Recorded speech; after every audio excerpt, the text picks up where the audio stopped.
자,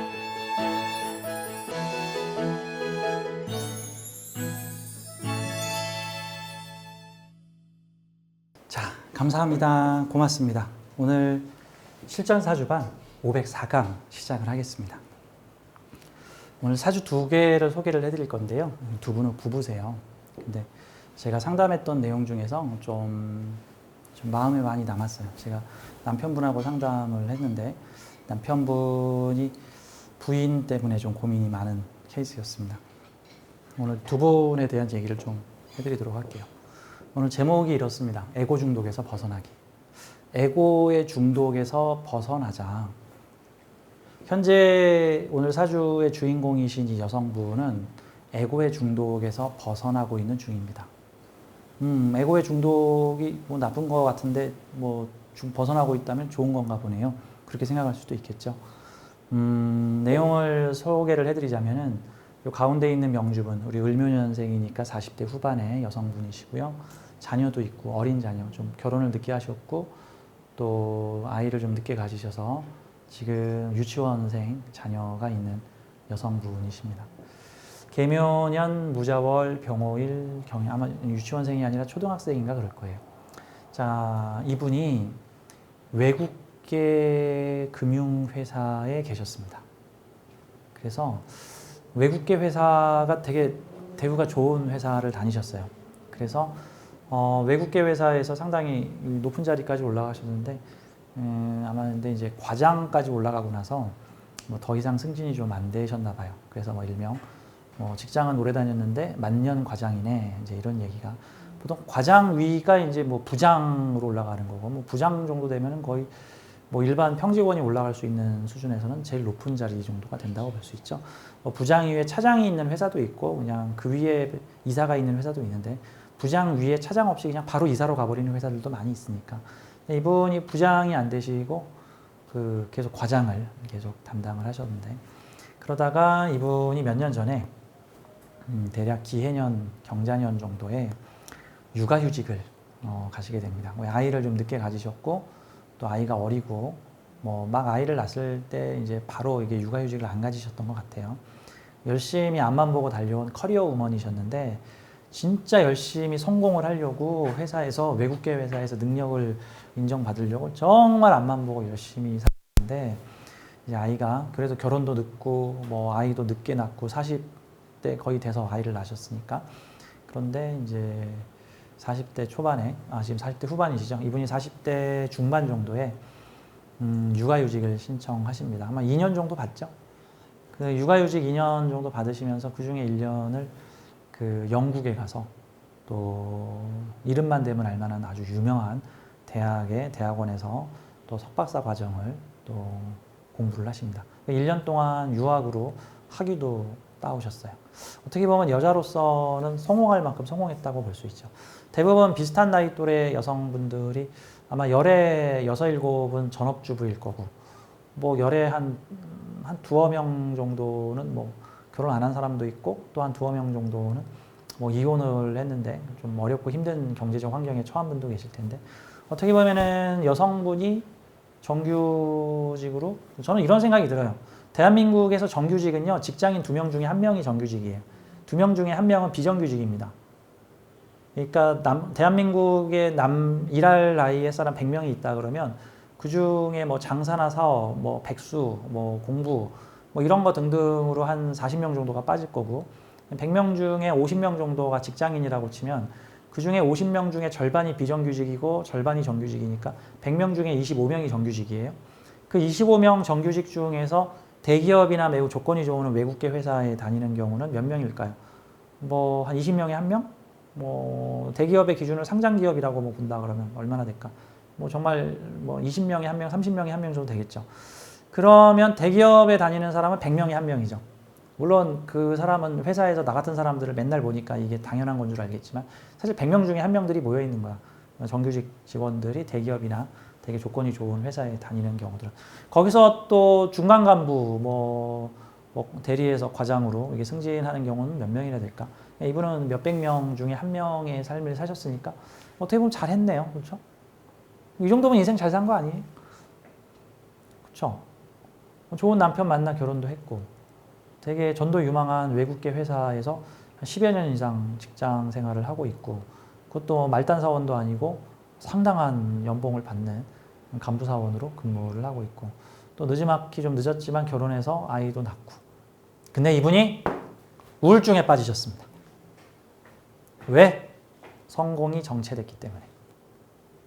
원래 나라들도요 개발도상국에서 선진국은 쉽게 올라가는데 선진국 초반에서 선진국 위로 올라가면 거기서부터 정체가 걸립니다. 아주 힘들죠. 후진국에서 중진국 되는 건 쉬운데 중진국에서 선진국 올라가는 건 좀 힘들고 선진국 내에서 이제 1, 2등 순위 바뀌는 건 거의 기적에 가깝습니다. 그런 측면에서 우리나라는 세계 10위 경제 대국이니까 정말 대단하죠. 뭐 반세기 전만 해도 거의 꼴찌에서 놀고 있었던 나라가 와 대단합니다. OECD 국가가 됐으니까.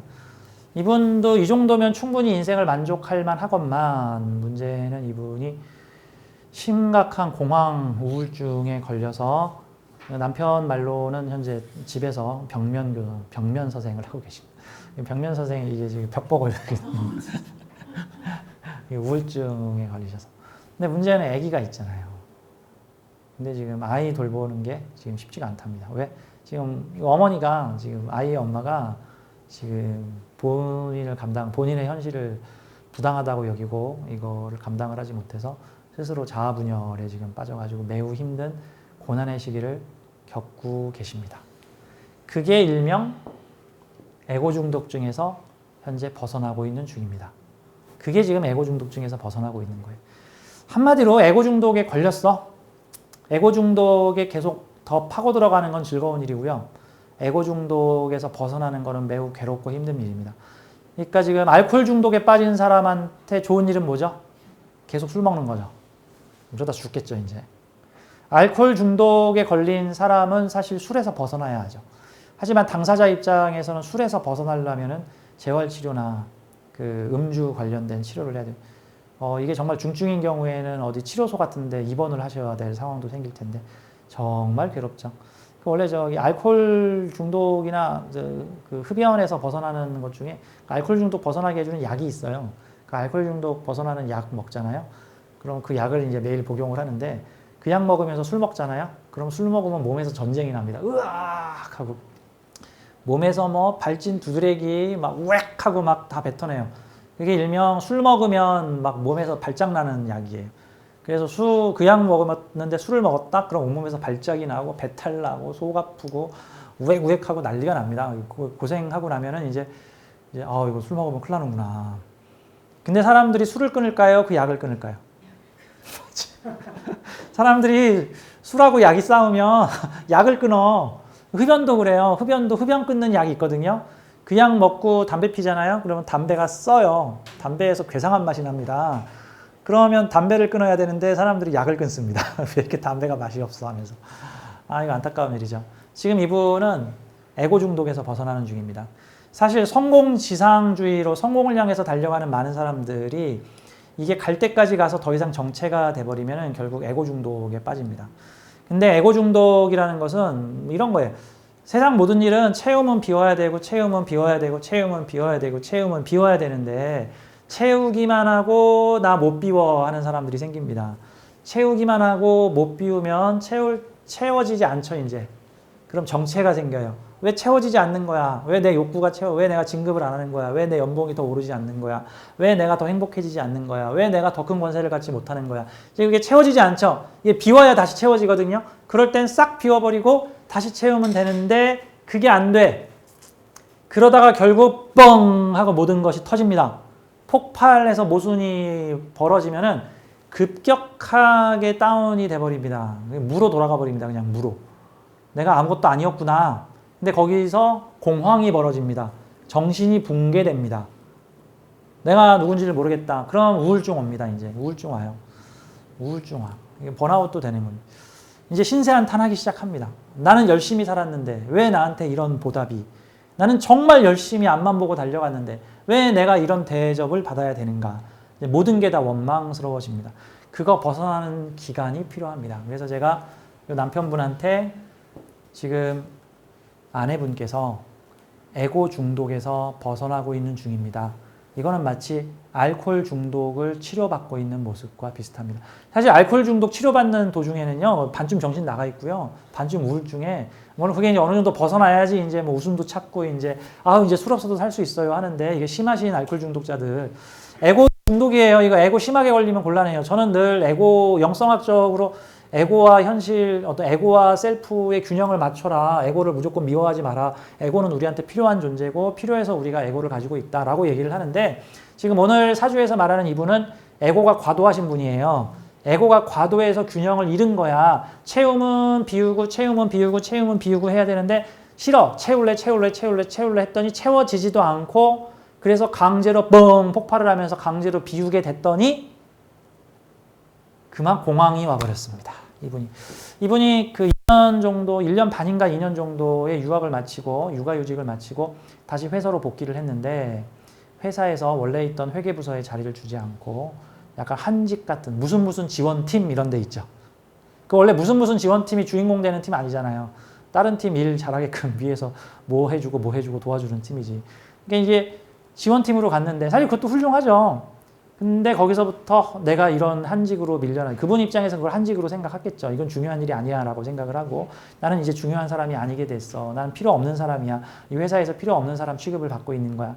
그것 때문에 이제 심하게 이제 갈등을 겪기 시작하는데, 그러고 나서 직장을 한 1년 반 정도를 더 다녔고, 그러면서 이제 남편과 친정 어머니에게 늘 직장 다녀오고 나면은 하소연을 하더랍니다. 일명 저 쓰레기 배출 정화 작업이에요. 그게 심하면 에너지 뱀파이어죠. 이제 나 회사에서 이런 일이 있었는데 너무 힘들었어. 억울해. 나 너무 힘들었어. 회사에서 나한테 이런 부당한 일을 당했어. 해가지고 남편과 어머니한테 회사만 갔다 오면은 그 자신의 감정 쓰레기를 자기가 자체 정화하지 못하니까 이제 남에게 던지는 거예요. 남에게 던지면 좀 이게 해소가 됩니다. 그것도 자기가 자체 정화가 안 될 때는 남에게 던지는 방법도 좋은 방법인데, 문제는 주변이 다 쓰레기장이 된다는 소리입니다. 이제 문제가 우리 집 방에 있는 쓰레기를 자기가 버려야지 옆방으로 집어 던지는 것 같은 거예요. 이제 그게. 근데 또 내 방에 있는 쓰레기는 안 치워지고 옆방에는 쓰레기가 복사돼서 가 있고 이제 이런 느낌이죠. 자, 아무튼 그런데 남편이 나중에 알고 보니 이 부인이 회사에서 억울한 일을 당했다, 부당한 대접을 받았다, 뭐 누가 나한테 무슨 안 좋은 얘기를 했다라는 등등의 회사에서 당한 부당한 일이 대부분 실체가 존재하지 않는 일이랍니다. 네, 망상. 존재하지 않는 일. 기분을 현실로 받아들이는 거죠. 기분을 현실로 받아들이는 게 뭐죠? 그 옛날에 유명한 말이죠. 언니 나 싫어하죠. 언니 나 싫죠. 그게 내가 그 언니 싫어하는 건데 그 언니가 날 싫어한다. 그리고 자기 입 밖으로 내뱉으면서 그거를 실체화해버리는 거죠. 내 기분 감정을, 이거 나쁜 일이죠. 내가 지금 기분이 나쁘니까 이 일을 나쁜 일이라고 선언하다 같은 거죠. 그러니까 나 회사에서 부장이 나한테 이랬어. 누가 나한테 이랬어. 누가 나 뒷담화 쳤어. 누가 나한테만 이런 일 맡겼어. 하는 것들이 나중에 알아보니 상당수, 다는 아니겠죠. 근데 상당수가 심하게 과장돼 있거나 좀 실체가 없는 그런 일들이더라. 그러니까 이게 지금 방어기제가 작동한 거예요. 여성분 입장에서. 자기 멘탈이 붕괴될 상황이 벌어지면 사람들은 방어기제가 작동을 합니다. 왜냐하면 이걸 다 내 탓이라고 받아들이게 될 경우, 내가 그걸 감당을 하지 못할 경우에는 이걸 남 탓으로 돌립니다. 그래야 내가 좀 안전해지거든. 안 그러면 내가 죽게 생겼는데, 안 그러면 내가 자살하게 생겼는데, 내가 힘들어. 그럼 이거 남 탓을 합니다. 내 잘못이 아니야. 난 지금 억울한 피해자야. 난 지금 위로를 받아야 되는 사람인 거야. 이게 일종의 방어기제 작동인 거죠. 남 탓으로 돌리는. 아무튼 그러다가 결국은 회사를 그만두셨고 다른 회사를 가려고 했는데 40대 중후반의 경력직 여성분을 받아줄 회사가 없었고 힘들죠. 어렵죠. 근데 또 운이 좋게도 해당 회사에서 다시 입사해라 해가지고 연락이 와서 아싸 하고 다시 입사하려고 했는데 그거를 심사하는 부서에서 마지막 단계에서 심사를 하다가 거기서 결격사항이 나왔답니다. 그 이유인즉슨 회사를 그만두고 나올 때 진상을 좀 많이 부리고 나왔대요. 뭐 충분히 이해되죠? 막 윗사람한테 막 독설 남기고 막 사람들한테 싫은 소리 많이 하고 뭐 니들 두고 봐라 뭐 이런 식으로 막 인수인계도 안 해주고 뭐 그랬을 가능성이 있겠죠. 뭐 정확히 모르겠지만 회사를 그만둘 때 좀 밉보이고 나왔다. 그래서 그게 문제가 돼서 그 기존에 다니던 회사에서 다시 나를 불렀는데 그거를 최종 심사하는 팀에서 안 된다. 이 사람 부르면 안 된다. 해가지고 그게 무산됐어요. 그래서 현재 집에서 2년째 벽면 서생을 하고 계시다. 그래서 남편도 대기업 직장인이세요. 우리나라에서 이름만 대면 알만한 S회사 대기업 간부입니다.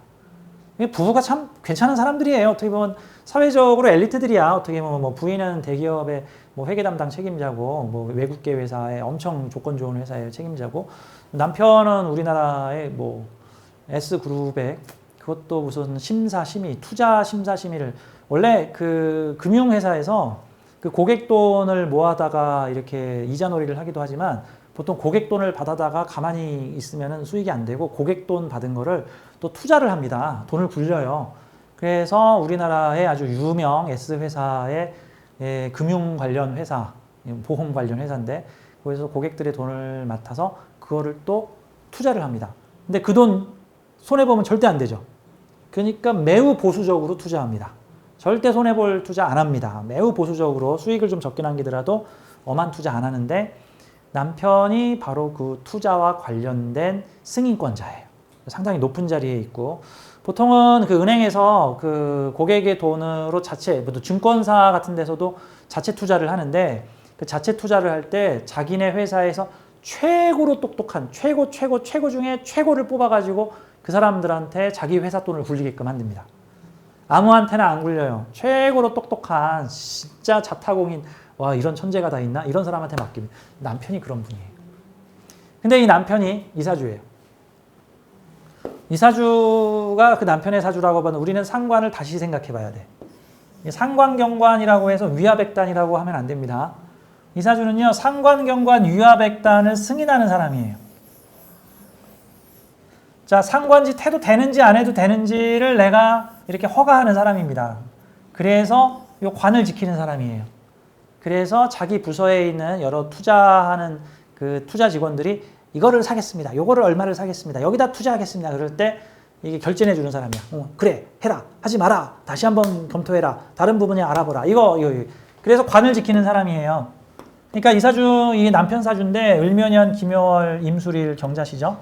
남편 사주는 정말 상관을 대단히 똑똑하게 쓰는 사람이고 이러한 똑똑한 상관들을 또 컨트롤하는 사람이에요. 인성으로. 그것도 합으로 딱 잡았어. 그래서 이 상관경관 해도 되는지 안 되는지를 내가 자기 머리가 있는 이분이 2년 동안 육아휴직을 냅니다. 육아휴직을 내요. 왜?